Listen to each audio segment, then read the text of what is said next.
네, 여러분 이어서 56페이지 법인세법 우리 조각 5번 송금과 송금 불산입 보도록 하겠습니다.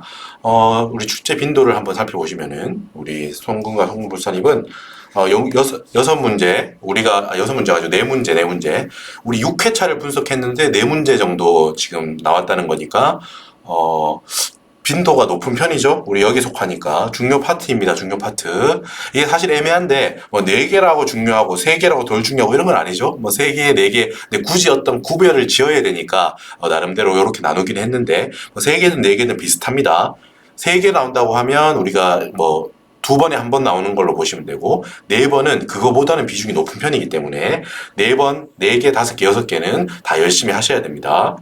3개도 사실 마찬가지지만 보시죠. 페이지 넘어가서 24번 보겠습니다.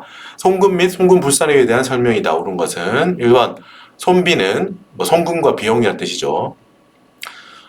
손비는 순자산이 감소하는 거래에서 발생한 것이라도 열거되지 않으면 원칙적으로 송금에 산입하지 않는다라고 하는데 이게 틀린 말이죠. 여러분 우리가 입금 쪽에서 봤을 때도 순자산 증가살이라고 해서 입금이라고 하는 건 뭘 어떻게 규정한다고 했죠? 기본적으로 법인의 순자산이 증가했다면 자산이 늘거나 부채가 주는 어떤 거래라면 뭐하고 뭐는 빼요? 주주와의 거래, 그러니까 자본, 출자에 관한 거는 제외하고 입금 불산입, 요거는 과세하지 않겠다라고 별도로 규정한 게 아니라면 다 과세하겠다라고 했어요. 뭐라고? 그게 순자산 증가설이죠. 그거에 대해 대칭되는 개념으로 일단 기본적으로 순자산이 감소되는 거라면 모두 다 우리가 순자산의 증가, 감소에 대해서는 그거에 대해 과세하고 과세 안 하고 이런 식으로 우리가 측정을 하기 때문에 1번 보세요. 송금의 개념 보면 순자산을 감소시키는 걸 기본으로 하고 제외하는 거는 뺀다는 거예요. 별도로 얘들은 빼고 기본적으로 순자산이 감소하면 다 송금으로 보겠다라는 거죠. 결론적으로 뭐 자본 출자의 환급 입금하고 대칭되는 거죠. 그리고 송금 불산의 항목으로 별도로 규정해 놓은 것 똑같죠. 입금 쪽하고. 자, 다만 요 한 가지 더 체크하고 갑시다. 얘도 아니야. 얘도 비용 송금이 아닙니다. 잉여금의 처분. 우리가 보통 잉여금은 대변에 이렇게 잡히죠. 근데 얘가 사라지면서 차변에 이렇게 없앤다는 거야. 잉여금을 없앤다. 잉여금을 처분하면서 요 없애는 거를 만약에 송금이라고 했다.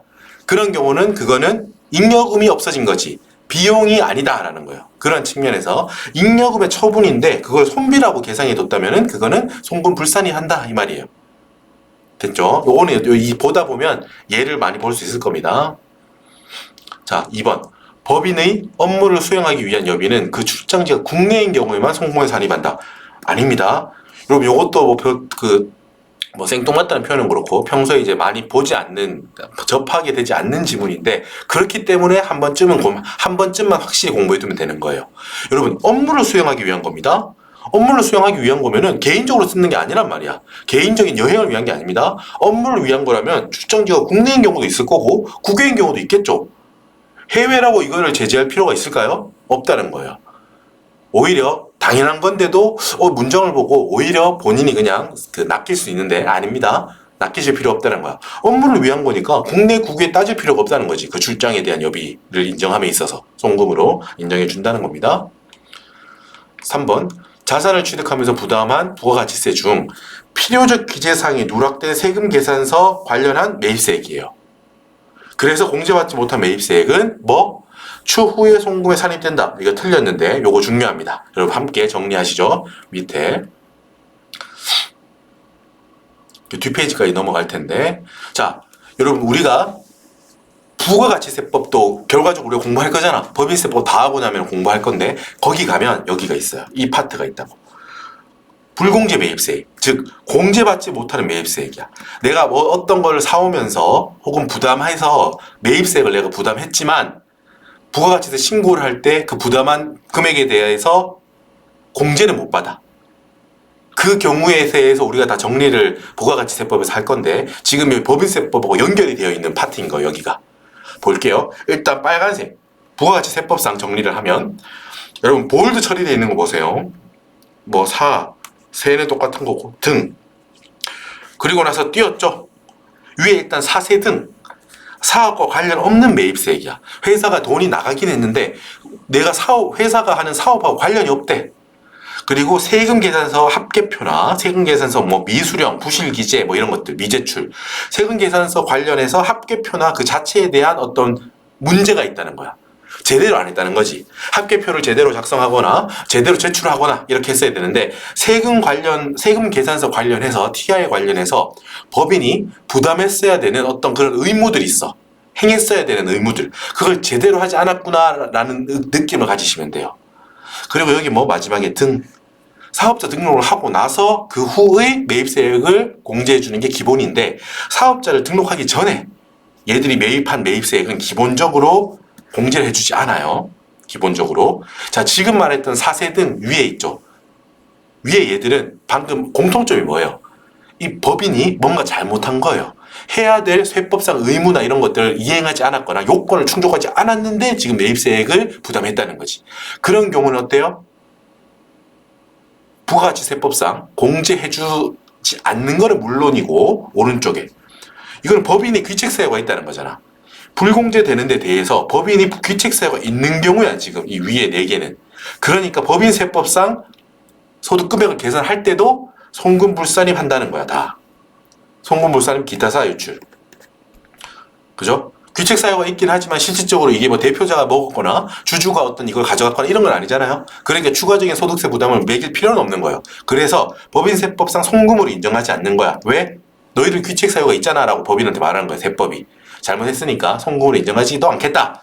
부가가치세법상 매입세액 공제도 안 해주고 법인세법에서 소득금액을 계산할 때도 각사소를 계산할 때도 송금에 넣지 않겠다라는 거야. 너희가 부담은 했지만 돈이 나가긴 했지만 너희 회사의 송금으로 봐주지 않겠다라는 거고 계속해서 따라보세요.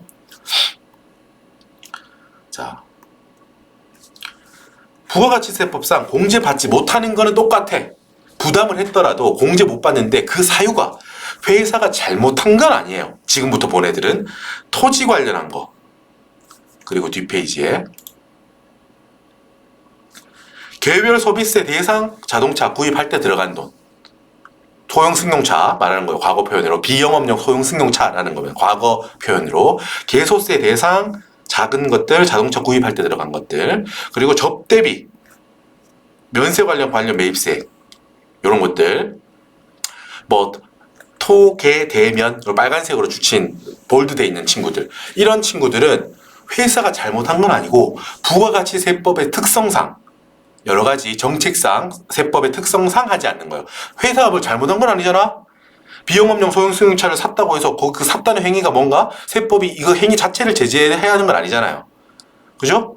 접대비도 뭐다? 접대 행위 자체를 우리가 법인세법에서도 일정 금액까지는 인정해주고 접대 행위는 현실적으로 일어나는 거니까 인정하는 게 세법의 기본적인 입장이죠. 접대 행위를 했다는 것 자체가 지금 뭔가 제재의 대상인 건 아니잖아요. 그죠? 면세사업도 마찬가지고 토지 관련 매입세액도 마찬가지입니다. 부가가치세법의 어떤 구조상 얘들은 안 해주는 거예요. 회사가 잘못해서 불공제하는 게 아니라는 거야. 얘들은. 불공제하기는 한다는 공통점은 있어요. 지금 아까 사세 등 얘들은 뭐 사업 무관 세금계산서 관련한 어떤 의무를 안 했다. 등록 전에 매입세액을 했다. 매입세액을 부담했다. 이런 것들은 회사의 귀책사유가 있어서 불공제. 지금 여기 토, 개, 대면 얘들은 부가가치세법의 어떤 그 구조상 안 하는 거야. 회사가 잘못해서 불공제는 아니야. 아무튼 공통점은 뭐다? 불공제라는 거야. 부가가치세법상 매입세액 불공제. 하지만 다른 점은 사세 등은 회사가 잘못했던 거야. 귀책사유가 있기 때문에 어떻게 했었어요? 방금 봤듯이 여기 법인세법에서도 송금 불산입 한다고 했어요. 하지만 토비되면 토대 뭐지? 잠깐만요. 보통 비영업용 승용차라고 제가 옛날부터 해서 토게 되면 얘들은 회사가 잘못한 건 아니야. 그래서 결론을 지금부터 플러스 추가로 공부하세요. 뭐 법인세법에서는 이 토게 대면에 대해서는 뭐다? 토지 원가에 산입해 준다는 건 결과적으로 송금으로 인정한다는 거예요. 이 토지 관련 매입세액은 토지 원가에 산입되는데 그 말은 결국 언제 비용 처리돼요? 이 토지가 팔릴 때. 언젠가는 이 토지를 팔 거 아니에요? 언젠가는 먼 미래의 일이더라도 그때 송금으로 인정된다는 거예요. 어떤 자산의 원가로 인정한다는 거는 송금으로 인정한다는 뜻입니다. 다시 한번 가령 기계장치다. 그거의 취득 원가로 인정한다는 말은 감가상각을 통해서 혹은 나중에 팔 때 둘 다를 통해서 비용으로 인정한다는 뜻이야. 송금으로. 됐죠? 취득원가로 인정한다는 말은 결과적으로 송금으로 인정해준다는 뜻이구나 라고 아셔야 돼요. 개소세 대상 매입세액은 뭐 이것도 차량원가에 산입해줘요. 법인세법상. 그쵸? 차량이니까 상각 대상이잖아. 감가상각 혹은 처분식 둘 다를 통해서 송금으로 인정된다는 뜻입니다. 접대비 관련 매입세액은 어때요? 무조건 송금으로 인정하는 건 아니고 이건 어떻게? 접대비로 봐준다고요. 이 말은 즉슨 어떤 뜻이야? 우리 법인세법에서 이따가 그 법인 접대비 기부금 조각에서 만나겠죠. 그리고 주관식에서 접대비 계산할 수 있어야지 우리. 그때 어떻게 해요? 접대비 관련 매입세 계산 문제 나온다고. 어때요? 이거는 접대비로 봐서 다른 접대비, 현금이 나간 금액들하고 더해가지고 한도 안에서는 송금 인정해줘요. 한도 안에서는. 본질적으로 보자면 한도 내의 금액이라면 송금으로 인정받을 수 있다는 뜻이야 이거는. 반대로 말하자면. 이해되시죠? 면세 관련 매입세액도 뭐? 요거는 이게 면세 사업 관련이니까 이게 자산이라면 자산원가에 포함, 그게 아니라 다른 사업에 관련된 일반적인 비용이라면 단기 송금으로 인정된다. 결과적으로 하고자 하는 말이 귀책 사유가 없기 때문에 송금으로 인정한다는 게 대세야 지금. 요거는 흐름이 밑에 있는 애들은. 나눠서 공부를 합시다. 자, 다시 한번 이제 3번을 보면 돼. 보기. 자, 자산을 취득하면서 부담한 부가가치세인데 매입세액을 부담했다는 거지. 필요적 기재사항이 누락된 세금계산서에 관련한 부가가치세 매입세액이야. 얘는 공제받지 못하는 건 당연해요. 부가가치세법상 필요적 기재사항이 TI에 세금계산서, 텍스 인보이스에 필요적 기재사항은 무조건 다 들어가야 되잖아. 근데 얘가 기재되지 않아서 누락되어서 부가가치세법 매입세, 부가가치세 매입세를 공제받지 못했어요. 그리고 이제 얘를 어떻게 한다고요? 법인세법에서도 이거는 회사 네가 잘못한 게 있네. 귀책 사유가 있으니까 뭐 송금 불산입 기타 사유 유출로 처리한다. 송금으로 보지 않는다라는 거예요. 송금에 산입된다. 틀렸죠? 됐죠? 틀렸습니다. 한 번 더. 4번. 장식, 환경, 미화 등의 목적으로 사무실에 항상 전시하는 미술품의 취득가액은 취득금액에 상관없이 모두 송금으로 계상했다면 인정된다. 틀렸어요. 요것도 꼼꼼하게 정리를 해봅시다. 다음 페이지. 4번. 자, 장식, 환경, 미화 등의 목적이에요. 대표자가 혼자 보려는 게 아니고 사무실이나 복도 등 다수의 사람을 위한 거라는 거야. 우리 법인의 모두를 위해서, 여러 사람을 위해서 그 공간에 항상 전시해둬야 돼. 뭐 어떤 조사를 나왔거나 이때만 어떤 임시로 하고 이러면 안 되고 항상 거기에 우리 다수의 환경 미화를 위해서 미술품을 걸어뒀다면 그 취득가액을 여러분 회사가 손익계산서에 송금, 비용으로 계상했다면 취득가액을 송금으로 인정합니다. 하지만 전제가 뭐다? 1,000만 원 이하, 1,000만 원까지만 인정되는 거야. 1,000만 원 이하인 것까지만 송금을 인정해요. 500만 원짜리 그림이다. 그걸 전부 다 비용 처리했어도 인정. 1,000만 원짜리 그림을 사서 전부 다 한 방에 비용 처리했다. 인정. 근데 만약에 1,100만 원짜리다. 이 금액이. 그러면 그건 안 돼요. 자산으로 처리해야 돼. 자산으로 별도로 해야 돼요. 비용 처리 한 방에 안 된다는 거야. 됐죠? 자, 그러니까 뭐가 틀렸는지 봅시다. 되게 그럴싸했지만 읽어보면 장식, 환경, 미화 요거만 읽으면은 그렇지. 항상 전시하고 뭐 다수가 보는 거니까 요 엄밀하게 공부해놓지 않으면은 이 부분이 안 들어온다고. 취득금액에 상관없이 여기가 틀린 거지. 1,000만 원 이하까지만 송금으로 계상하면 그래 한 방의 비용으로 다 인정해 줄게라는 거 있잖아. 그 알아둡시다. 요거 전제 조건이 있어야 된다는 거예요. 조건을 달성하는 경우만 한 방의 비용 처리할 수 있다라는 거야. 5번. 출자에 의해 공동사업을 경영하는 경우 공동경비 지분을 나눠가지고 하고 있다는 거죠. 공동사업자간 특수관계여부에 상관없이 그 지분 비율에 따라서 분배된 공동경비를 송금으로 한다. 요거는 맞는 건데요. 요것도 정리 한번 깔끔하게 해두셔야 돼요. 뒷페이지. 또 페이지가 엉켰지만 요 앞쪽으로 와버렸죠. 앞쪽으로. 하지만 필요 페이지는 이따가 찾아가기로 하고 다시. 공동경비. 여러분 출자. 그러니까 여러 사람이 있는데 내가 다른 회사에 투자했는데 지분 비율에 따라 가지고 그거를 나눠서 우리 공동으로 영위하고 있대요. 지분 비율. 출자한 비율이 있다는 거야. 서로. 그때는 그 지분 비율을 갖고 있는 서로 그 상호 주주들끼리 그 특수관계가 있는지 공동사업자 사이에 특수관계가 있는지 상관없이 객관적인 출자 비율이 있잖아 지금. 그걸로 우리가 공동경비를 배분한다는 거예요. 만약에 그 출자 비율을 초과하는 부분에 대해서 얘가 송금 처리했다. 그럼 초과하는 부분에 대해서는 송금 불산입 한다는 거예요. 기타 사유출. 자, 이 경우는 정리된 겁니다. 그렇기 때문에 지금 바로 문제 풀린 거고, 만약에 여기까지 한 번에 봅시다. 비출자 공동사업자야. 그러니까 지분을 출자해서 나눈 건 아니고 그냥 공동사업 출자한 경우는 아니라는 거야. 특수관계가 없는 경우라면 우리가 약속했다는 거야. 자, 우리 지분 비율 사이는 아니야. 약속 처음에 계약서에 쓴다는 거야. 우리가 이렇게 공동경비, 공동으로 이 회사를 사업하는데 들어간 돈을 이런 비율로 나누자라고 한 약속이 있다면 그거대로 나누는 겁니다. 그거대로 공동경비를 송금으로 각각 처리하는 거예요. 그 비율에 따라서, 약정에 따른 비율에 따라서. 만약에 여러분 특수관계가 있어요. 이 서로 공동사업자끼리 특수관계라는 거야. 뭐 서로 친구일 수도, 뭐 친척일 수도 있고 다양하게 그런 경우 특수관계라고 있다고 하면, 자, 정기 매출액 비율 혹은 정기 총자산가액 비율, 이게 아니라면 단기 매출액 비율, 단기 총자산가액 비율. 지금 4개 나왔죠? 제가 방금 4개 말했죠? 이 4개 중에 선택해서 공동경비를 쪼개서 송금으로 인정한다는 거예요. 자, 여기까지 이렇게 정리해 두시면 되고요. 찾아갑시다. 또 페이지가 엉켰지만 우리는 잘 찾아갈 수 있을 것 같아요. 여긴가? 아니야. 한 번 더 가야 될 것 같아요. 여긴가? 한 번 더 가야 되네요. 우리 페이지 꽤 많이 넘어왔어요. 그죠? 벌써 그러네요. 이 파트네요. 자, 풀었어. 5번. 출자에 공동사업을 하는 거야. 이 경우는 특수관계 여부 상관없다. 여기가 포인트지. 특수관계 여부 상관없다는 거야. 왜? 객관적인 지분 비율이 있거든. 이때는 지분 비율에 의해 공동경비를 지분 비율까지 송금으로 인정한다. 물론 지분 비율 초과분에 대해서 만약에 송금으로 계상해 뒀으면 어떻게 한다? 송금 불산의 기타 사유출. 아까 봤죠? 이렇게 해서 문제를 풀었습니다. 넘어갈게요. 다음 문제 몇 번이죠? 25번.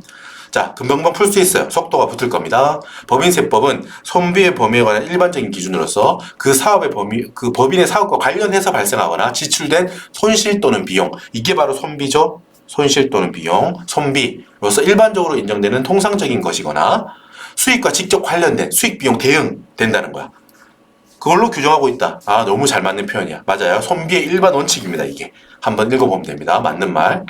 부가가치세 과소신고 가산세입니다. 납부액을 잡손실로 회계 처리한 경우 송금 불산입으로 세무조정해야 한다. 자, 여러분 이건 뭐다? 세금으로 여러분 밑에 정리하셔야 돼요. 기본적으로 회사가 운영하면서 세금을 냈다는 거야. 그거는 업무 무관자산이 아니라면 그 세금을 원칙적으로 송금으로 인정하는 게 맞아요. 세금과 공과라는 파트가 있다고. 세금이 나가거나 공과금이 나가거나 이런 거는 회사를 운영할 때 필요한 거니까 송금으로 봐줘요. 하지만 뭐였어요? 우리가 앞쪽에서 업무 무관자산에 대한 재산세 이런 것들, 그거는 제재 차원에서 송금으로 인정하지 않았죠. 그리고 또 하나 인정하지 않는 게 뭐야? 세금이긴 세금인데, 자, 우리가 회사가 세법상 의무를 불이행에 대해서 제재를 받는데 그 제재에 대한 걸로 가산세, 기본 세액과 가산세를 낸다고 하면 그 강제징수비 이런 것들은 뭐다? 벌칙의 성격이잖아. 나라에서 얘를 좀 제재하겠다는 성격인데 그거를 송금으로 인정해주면 제재의 효과가 감소하죠. 그러니까 이렇게 뭘 잘못했을 때는 송금 인정하지 않는다는 거야. 회사가 잡손실, 비용입니다. 잡손실이라는 비용으로 처리했다는 거야. 부가가치세 가산세를. 그럼 뭐? 아니 네가 잘못해놓고 잘못해서 낸 가산세를 비용으로 인정 안 해준다라는 거야. 세법은. 송금 불산입 세무조정 한다는 거죠. 3번. 회수할 수 없는 부가가치세 매출세액 미수금은 부가가치세법에 따라 대손세액 공제를 받은 것에 하나여 송금으로 인정한다. 여러분 정확하게 알지 못하면은 뭐 좋은 말 아닙니까? 아니야. 이걸 정리하겠습니다. 이게 3번이 틀린 문장입니다. 왜 틀렸는지 볼게요. 자, 이거는 이따가 부가가치세법하고도 다 연결되어 있는 내용이에요. 회사가 뭘 팔았어. 팔고 나서 여러분 현금으로 받았든 안 받았든 부가가치세법은 부가가치세법상 부가가치세 신고할 때 내야 되죠. 부가가치세는 매출세액으로 내야 되는 거야. 현금을 못 받았으니까 안 낼래요. 됩니까? 이런 전화 많이 받죠. 안 돼요. 내야 돼. 매출이 일어났으면 그걸 현금으로 못 받고 그게 매출 채권인 상태다. 외상으로 팔았어요 라고 하더라도 부가가치세 신고할 때 그만큼 매출세액으로 해서 내야 되죠. 자, 그런데 여러분 일단 먼저 낸다는 거죠. 근데 시간이 이렇게 계속 지났어. 그런데 못 받는 걸로 확정이 됐다는 거야. 그럼 어떻게 돼? 결과적으로 이 회사는 먼저 냈잖아. 물론 판매한 회사는 현금을 못 받았지만 부가가치세 신고할 때 냈잖아, 나라에. 근데 나중에 시간이 지나서 이게 확정됐다는 거야. 현금으로 못 받는 걸로 확정됐다는 거야. 일반적인 상거래라면 시간이 좀 지나서 현금으로 회수했겠지만 상대방이 너무 상황이 안 좋아서 여러 가지 또 우리 여러분 나중에 대손금 쪽에서 보겠죠. 뭐 소멸시효가 완성되거나 다양한 케이스가 있어. 그래가지고 그때 나는 이제 현금으로 못 받는구나 슬프지만 이라는 게 확정이 됐다는 거야. 그럼 여러분 이걸 어떻게 조정해 줘야겠어? 세법은. 자, 결과적으로 둘 중에 하나입니다. 네가 냈던 세금 대손금액 부가가치세 포함한 금액이지 내가 100원짜리 새우깡을 팔았으면 부가가치세 매출세액 10원 110원을 받았어야 되잖아.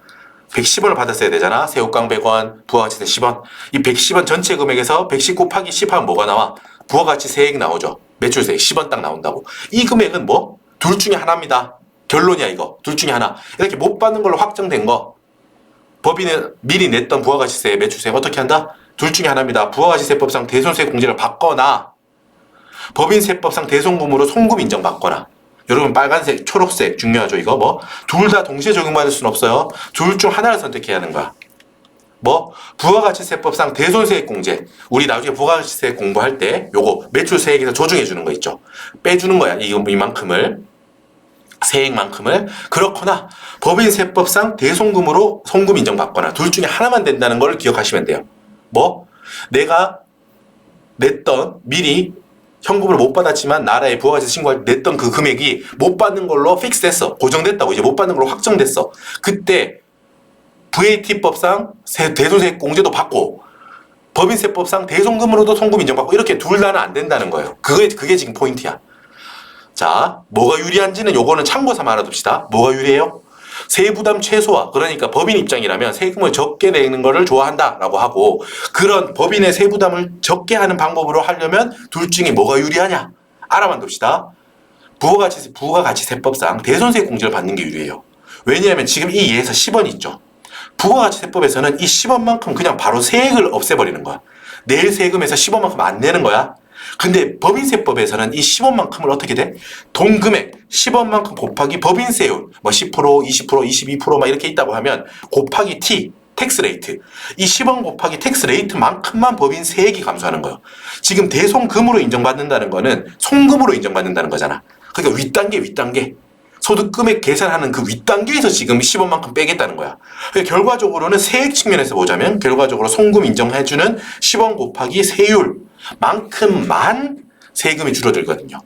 부가가치세법은 10원 이 금액 전체를 세액에서 빼주니까 단순히 이 둘 중에 뭐가 세부담 최소화상 유리하냐? 그럼 부가가치세법상 대손세액 공제를 받는 게 유리합니다. 라는 거는 여러분 추가적으로만 알아두시면 돼요. 중요한 거는 우리 시험 단계에서는 뭐다? 요 둘 중에 하나만 받을 수 있구나. 라는 거. 그러니까 방금 뭐예요? 읽어봅시다. 윗점기죠. 위에. 3번. 회수할 수 없는 부가가치세 매출세액. 지금 새우깡 팔면서 10원. 그걸 말하는 거. 100원짜리 새우깡 팔면서 못 받은 매출세액 10원. 그게 이제 못 받는 걸로 확정이 됐을 때 어떻게 한다? 부가가치세법상 대손세액 공제를 많이 받았다고 하면 뭐 선택한 거예요, 법인이. 우리 회사는 부가가치세법상 세액 공제를 받을 거예요. 라고 선택했다니까? 그럼 뭐는 안 된다고? 법인세법상 송금은 안 된다고요. 법인세법상 대손금으로 인정받을 수는 없다고요. 둘 중에 하나만 된다고. 둘 중에 하나만. 그러니까 이게 틀린 게 되는 거야. 여러분 이게 자주 나오는 거니까 잘 숙지합시다. 오케이. 4번. 법인의 업무를 수행하기 위한 여비는 출장지의 국내외 여부에 불구하고 모두 송금에 산입한다. 여러분, 그죠? 이제 알겠죠? 어떤 흐름인지. 아까 전에는 여러분, 아까 다른 회차에서는 어땠어? 법인의 업무를 수행하기 위한 여비더라도 국내의 것만 송금에 인정됩니다. 그래서 아까는 그게 틀린 지문이었죠. 국내, 국외 다 된다고. 왜? 업무를 위한 거니까. 국외 해외 여행 가는 게 아니잖아요. 당연한 거지만 이렇게 틀리게 다른 걸로 바꿔서 문항으로 나오면 우리는 정확하게 구별하는 능력이 필요한 거야, 우리한테. 업무를 수행하기 위한 거니까 출장지 국내 여부 상관없다는 거야. 다 인정해줘야지. 5번. 이사회의 결의에 따라 사전에 결정된 급여 지급 기준을 초과해서 직원에게 퇴직금을 지급한 경우에도 해당 금액 전액을 송금으로 인정해준다. 맞는 거예요. 이거 정리할 거야. 되게 중요합니다. 요건 뭐 이따가 정리한 거 보고 다시 올라올게요. 좀 더 길게 상여금과 퇴직금에 대해서는 이론 정리를 다음 페이지에서 할 거예요. 결론은 뭐다? 직원한테는 결과적으로 요게 머릿속에 있어야 돼. 직원, 임원이 아니라 뭐 이사님, 감사 이런 임원이 아니라 우리 보통 평범한 우리 직원이라면 상여금, 퇴직금, 보너스나 퇴직할 때 주는 돈 있죠? 이거는 뭐 우리 기준이 있을 거야. 만들어 놓은 기준이 있을 거라고. 그 기준을 초과하더라도 모두 송금으로 인정합니다. 요게 우리가 결과적으로 알아야 될 결론입니다. 요거 정리한 거 다음 페이지. 여러분 잠깐만요. 요거 페이지 말고 보다 보면 다음 문제 보다 보면 제가 다음 페이지 했는데 이론 정리가 지금 곧 나올 겁니다. 바로 다음에는 문제로 이어지는데 다음 거 나올 거예요. 자, 5번은 정답하고 다른 페이지에서 정리합시다. 봐봐. 이사의 결의에 따라 기준을 만들었어요. 보너스. 근데 그 직원에 퇴직금을 지급한 경우도 직원이니까 전액을 인정해 주는 거예요. 기준을 넘었더라도. 직원은 보통 우리가 일반적인 세법은 이런 입장인 거야. 임원이라면 기준이 있죠. 보너스나 상여나 퇴직금 이게 기준이 있는데 넘어서겠다는 거는 임원이라면 그거는 압박을 줘서 네가 더 가져갔지 이놈. 그거 송금은 인정 안 할 거야. 라는 입장인데 직원이라면 그럴 힘이 보통 없잖아요. 일반적으로. 그렇기 때문에 기준을 초과했더라도 뭐 사정이 있겠지. 이 직원이 뭔가 열심히 해가지고 받아가는 거겠지. 뭐 이 직원이 힘을 써서 나한테 돈 더 가져와. 보통은 그런 경우 그렇게 못한다고 보는 거예요. 세법은. 그러니까 기준을 넘어서더라도 직원한테 주는 거는 보통의 경우 우리가 생각했을 때 사회 일반적으로 생각했을 때 그래 이건 다 송금으로 인정하자. 뭔가 열심히 해서 주는 거겠지 라고 본다는 거예요. 세법이. 됐죠? 넘어가고 다음 문제 보다가 더 정리된 게 나올 겁니다. 또 송금에 관한 내용 볼게요. 1번 손비는 해당 법인의 사업과 관련하여 발생하거나 지출한 손실 또는 비용으로서 일반적으로 인정되는 통상적인 것이거나 수익 비용 대응이 되는 것이어야 한다. 말했죠? 일반적인 비용에 대한 거라고. 맞습니다.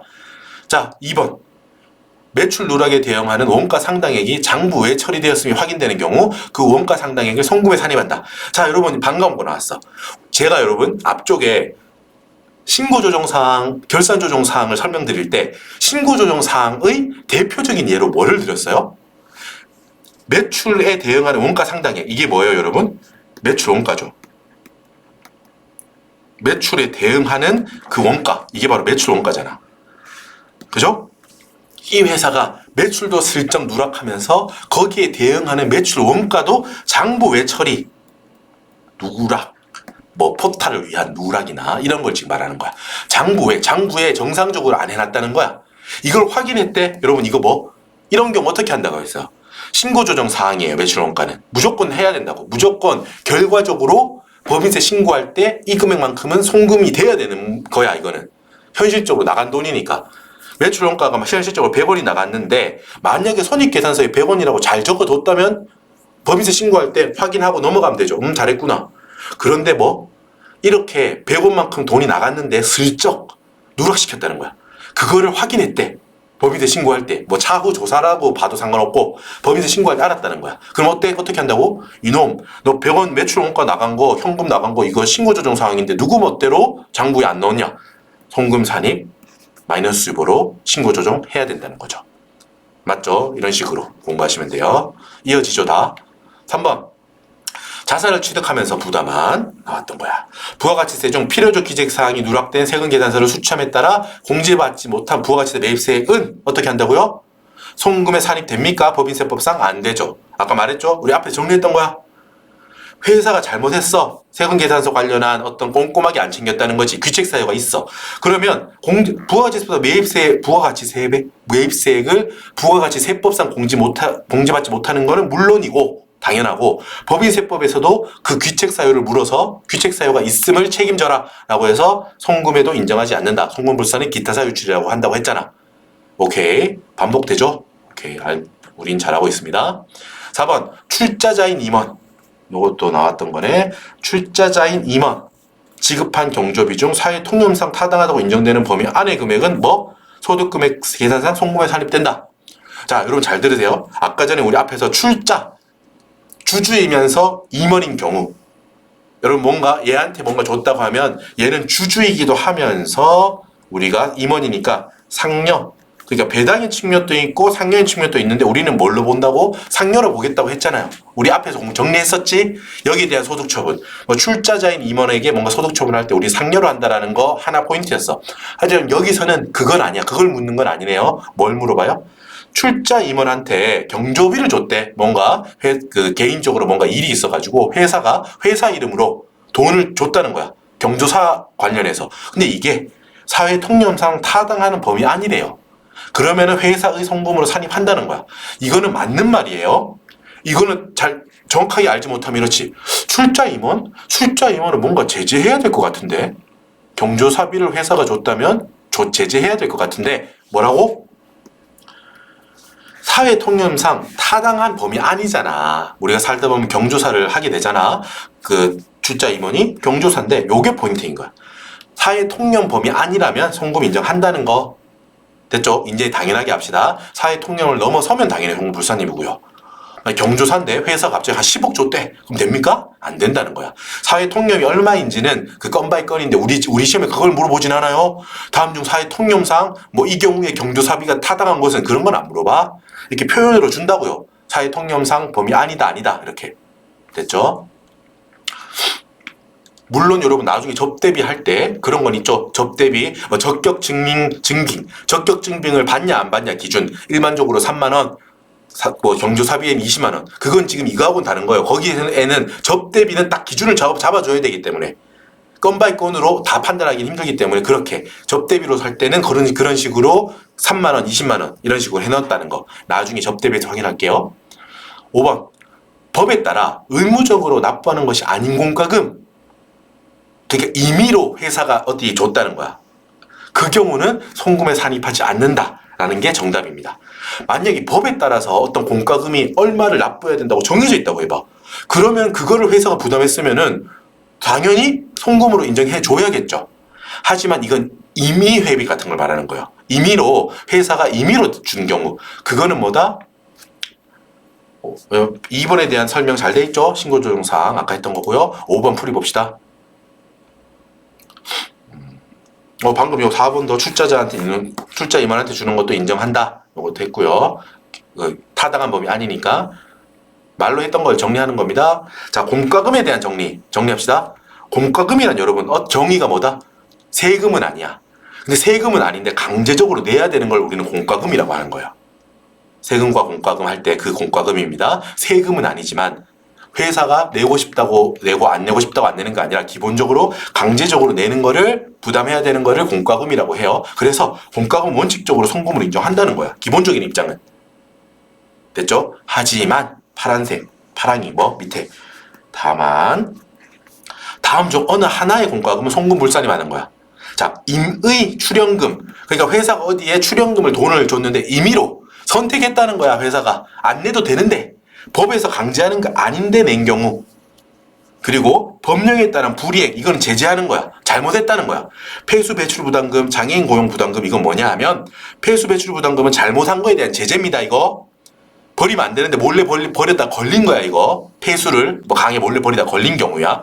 장애인 고용부담금은 뭐냐 하면 장애인을 일정 규모 이상 되는 법인 같은 경우는 일정 규모 이상 법인은 몇 명 이상 장애인을 고용해라라는 법이 있다고.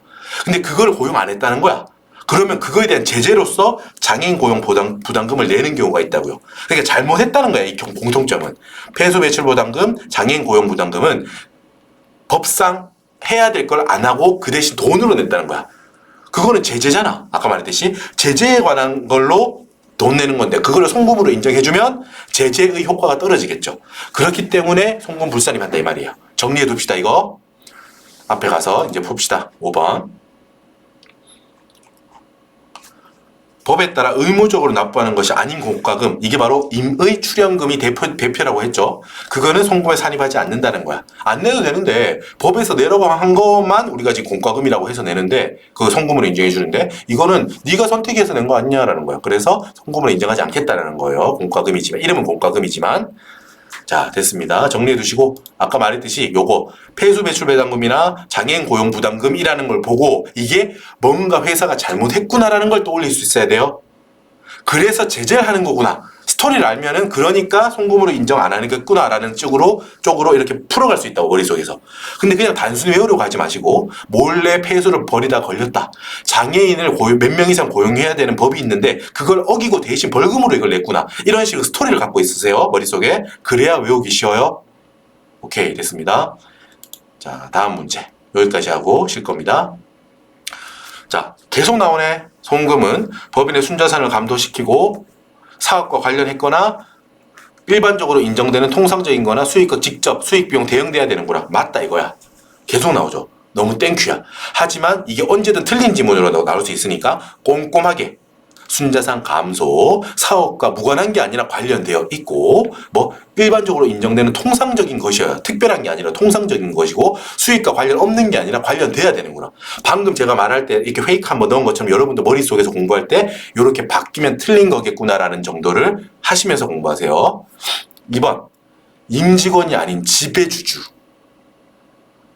여비와 교육훈련비는 각 사업연도의 소득금액을 계산할 때 송금에 산입한다.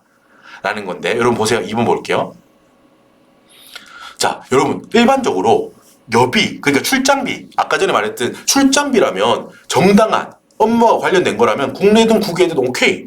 그리고 교육훈련비, 이 어떤 업무에 관해서 어떤 스킬을 연마해야 된대. 이 어떤 직원이나 임원이든 직원이든 그걸 배워야 일을 한대. 그 교육훈련비를 지원해 줬어요. 그거는 여러분 어때?